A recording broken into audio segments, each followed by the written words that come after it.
الحمدللہ رب العالمین والصلاة والسلام علی سید الانبیاء والمرسلین اما بعد فاعوذ باللہ من الشیطان الرجیم بسم اللہ الرحمن الرحیم وَإِذْ أَخَذَ رَبُّكَ مِنْ بَنِي آدَمَ مِنْ ظُهُورِهِمْ ذُرِّيَّتَهُمْ وَأَشْهَدَهُمْ عَلَىٰ أَنفُسِهِمْ أَلَسْتُ بِرَبِّكُمْ قالوا بلا شہدنا ان تقولوا یوم القیامت انا کنا عن ھذا غافلین۔ اور جب اللہ آپ کے رب نے اولاد آدم کی پشت سے ان کی اولاد کو نکالا، ان سے انہی کے متعلق اقرار لیا گیا کہ کیا میں تمہارا رب نہیں ہوں؟ سب نے جواب دیا کیوں نہیں، ہم سب گواہ ہیں، تاکہ تم لوگ قیامت کے روز یوں نہ کہو کہ ہم تو اس سے محض بے خبر تھے۔ اللہ تعالیٰ نے آدم علیہ السلام کی ارواح سے تمام روحوں کو پیدا کیا۔ جب تمام روحیں پیدا ہو گئیں، موجود سامنے ہو گئیں، تو اللہ تعالیٰ نے اپنی ربوبیت کا اقرار کرایا، اور یہ اقرار تقریباً علامہ ابن قیم، ابن تیمیہ اور ابن کثیر اور جتنے بھی امہات التفاسیر ہیں، تفسیر طبری، علوسی، بغوی، نصفی اور جتنی بھی تفاسیر لکھی گئی ہیں، یہ واقعہ تمام تفاسیر میں موجود ہے، اور حدیث کی کتابوں میں بھی اس کے اشارے اور یہ عہد جو اللہ تعالیٰ نے عالم ارواح میں یعنی جسم سے 4000 سال پہلے یہ عہد لیا گیا۔ اللہ تعالیٰ نے عالم ارواح میں یہ تمام روحوں کو پیدا کیا اور ان سے یہ عہد لیا کہ کیا میں تمہارا رب نہیں ہوں؟ اور تمام روحوں نے یہ جواب دیا الستو بربکم قالوا بلا کہہ کر تمام روحوں نے جواب دیا۔ تو اس سے میری مراد یہ ہے کہ اللہ تعالیٰ نے جب سب روحوں کو مخاطب کیا، سب روحوں کو ایک سب سے پہلے جو اللہ تعالیٰ کی آواز آئی، اللہ تعالیٰ نے سب روحوں سے کلام کیا۔ سب روحوں میں سب سے پہلے صفت سماعت نے ورود کیا۔ جب اللہ تعالیٰ نے تمام روحوں کو پیدا کیا، وہ کھڑی ہوئی تھی، ہو کا عالم تھا، تو سب سے پہلے ان کے کانوں میں آواز آئی کہ الستو بربکم، تو تمام روحوں نے اس کا جواب دیا قالوا بلا کہہ کر، یعنی انہیں سب سے پہلے صفت سماع منتقل ہوئی، اور وہ سب سے پہلے اللہ تعالیٰ کی صفت کلام جو کہ امہات و صفات میں سے یعنی سمیع، بصیر، متکلم، مرید اور امہات و صفات حی اور قیوم، یہ تقریباً 7 امہات و صفات کا ذکر ملتا ہے جو سب سے بڑی صفتیں ہیں، باقی تمام صفتوں کا ان کے ساتھ تعلق ہے۔ تو اس میں سب سے پہلے اللہ تعالیٰ نے اپنی صفت متکلم سے متعارف کرایا، اور انسان سب سے پہلے اس کے حصے سماع جو کہ روح کی ایک حصہ ہے، ایک صفت ہے، روح بھی دیکھتی ہے، سنتی ہے، بولتی ہے، سمجھتی ہے، تو یہ منتقل ہوئی، اور روح یکدم اللہ کی طرف متوجہ ہوئی، اور انہوں نے اللہ تعالیٰ کو دیکھا اور اس کی گواہی دی۔ تو یہ صفت انسان کے لیے بہت ضروری ہے، اور اس صفت کو ہی باور کرانے کے لیے یہ قرآن پاک کا نزول ہوا،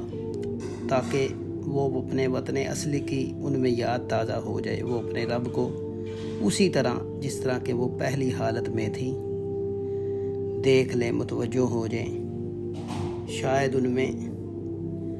وہی یاد تازہ ہو جائے۔ اور اسی لیے ہی یہ قرآن پاک کی تلاوت سننا بہت ضروری ہے، کیونکہ یہ اللہ کا کلام ہے، اور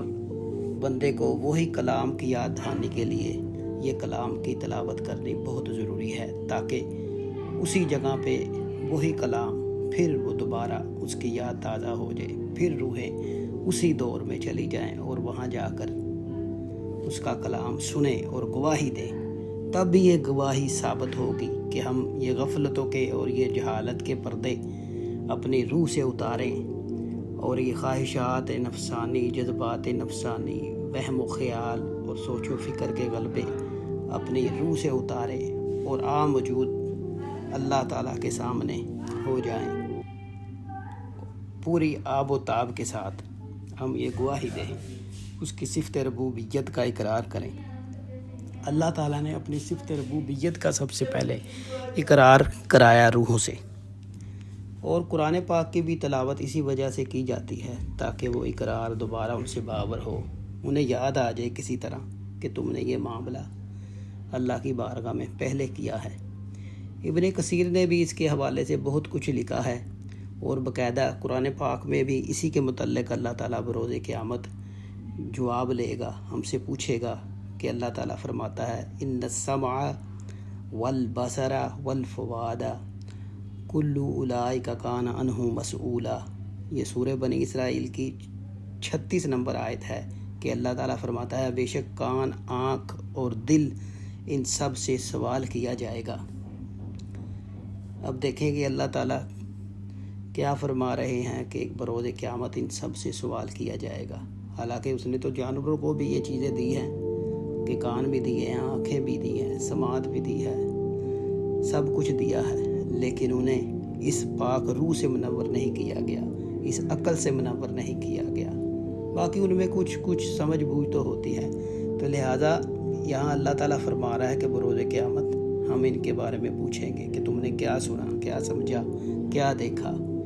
اچھا دیکھا، برا دیکھا، ان سب کے بارے میں سوال ہوگا۔ اور سب سے پہلے امام راضی انہی چیز کا ذکر کرتے ہوئے فرماتے ہیں کہ علم حاصل کرنے کے ذرائع میں سے سب سے پہلا ذریعہ یہ قوت سماعت ہے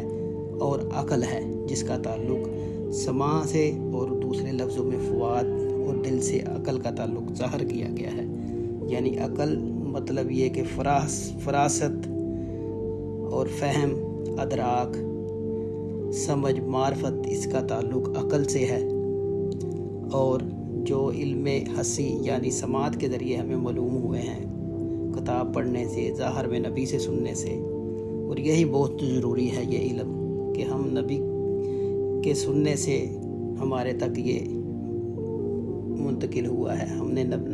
نبی کو دیکھا نہیں ہے، اس لیے سماع افضل ذریعہ ہے ذرائع علم سے، تو یہ بہت ضروری ہے۔ تو اسی کے بارے میں ہی یہ گفتگو میں آپ سے کرنے لگا ہوں۔ انشاءاللہ اس کا اگلا حصہ بھی ہوگا کہ یہ قرآن کو سننا کیوں ضروری ہے، یہ صفت سماع کیوں ضروری ہے، اس کے بارے میں انشاءاللہ اگلے حصے میں بھی بات ہوگی۔ تو لہٰذا آپ اسے غور سے سمجھیں اور سنیں کہ اللہ تعالیٰ نے تقریباً قرآن پاک میں لفظ سماع یعنی سننا تقریباً 185 دفعہ اس کا ذکر کیا ہے، اور 148 دفعہ لفظ بصر کا ذکر ہوا ہے یعنی دیکھنا۔ سماعت کا اتنی کثرت سے کیوں ذکر ہوا ہے، اور پہلے اللہ تعالیٰ نے جب بھی سماع اور بصر کا ذکر قرآن پاک میں کیا ہے، پہلے سماع کا ذکر کیا ہے، کیونکہ سماع دیکھنے سے افضل ہے، یہی اہل سنت کا عقیدہ ہے۔ داتا صاحب نے بھی اسی طرح سماعت کے بارے میں اپنی کتاب میں فرمایا ہے، اور یہی عقیدہ اہل سنت کا ہے کہ سماعت افضل ہے بصارت سے، کیونکہ ہمارے جتنے بھی علوم ہیں، ہمارا ایمان، ہمارے اعتقادات، وہ سب کے سب ظاہری سماع کے اوپر ہی مقید ہیں، اور ہم سن کے ہی ایمان لاتے ہیں، یہی افضل ہے۔ تو یہ بہت ضروری ہے کہ ہماری سماعت کھلے، ہم سنیں قرآن پاک کو، اور اپنی صفت سماعت پر اور حصے سماعت پر نظر رکھیں، اور غور کریں کہ ہم کیا سن رہے ہیں، کیا دیکھ رہے ہیں، اسی سے سب کچھ ہے۔ اگر ہم نے آج سن لیا تو کل کو اس سوال کا جواب میں کچھ نہ کچھ اللہ کی بارگاہ میں پیش کر سکیں گے، ورنہ تو ہم وہاں کچھ نہیں پیش کر سکتے۔ یہ خود یہ چیزیں اللہ تعالیٰ قرآن میں فرماتا ہے کہ یہ خود ہمارے اعضاء بروز قیامت کلام کریں گے۔ انشاءاللہ باقی میں جو بیان کروں گا کہ سماع کی کتنی قسمیں ہیں اور قرآن پاک کو سننے کے بارے میں قرآن ہی پاک میں کتنی طرح کے لوگوں کی قسمیں بیان ہوئی ہیں کہ وہ کتنی قسم کے لوگ ہیں اور وہ کس طرح قرآن پاک کو سنتے ہیں۔ تو لہذا سماع بہت ضروری ہے، اس کے لیے آپ کو اسے پورا سننا پڑے گا۔ السلام علیکم۔